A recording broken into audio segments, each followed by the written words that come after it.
Our ASEAN has sought to sharpen its approach to the Myanmar crisis during this summit.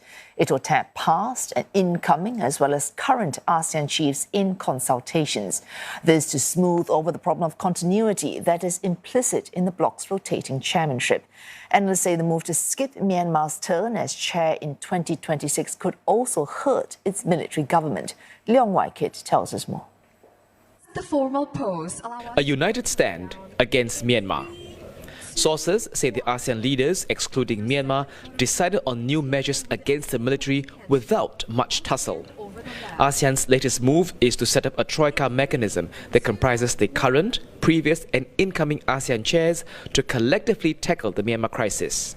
The hope is really there will be a kind of continuity from the previous chair, the current chair and the next chair.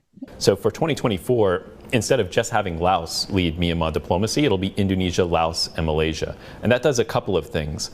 Diplomatic capacity in Laos is not the same as in other ASEAN member states. It's a smaller country, poorer country. And so it augments the diplomatic capacity that ASEAN has to be able to address the crisis at a pretty critical time.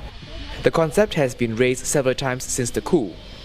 But sources say the army rejected those suggestions. The military junta, they know that they are the target.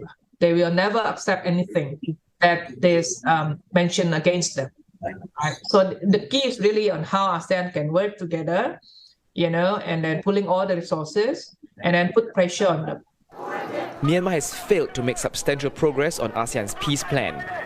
The leaders singled out the Myanmar armed forces when calling for de-escalation of violence.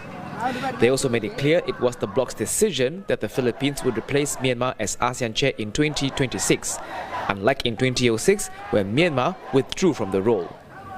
That is a pretty serious sanction from other ASEAN member states. The junta stood to gain quite a bit from having a chairmanship. If it could have successfully had one, which was not clear, it would have given the junta quite a bit of legitimacy, and it's now going to be deprived of that legitimacy. The Myanmar army has rejected ASEAN leaders' decision on Myanmar, saying that the final statement is one-sided, biased and not objective. The Myanmar army says its voice and views were not reflected in that final document. The Civilian National Unity Government, or NUG, however, welcomes ASEAN leaders' move, saying that it would be a big blow to the Myanmar military.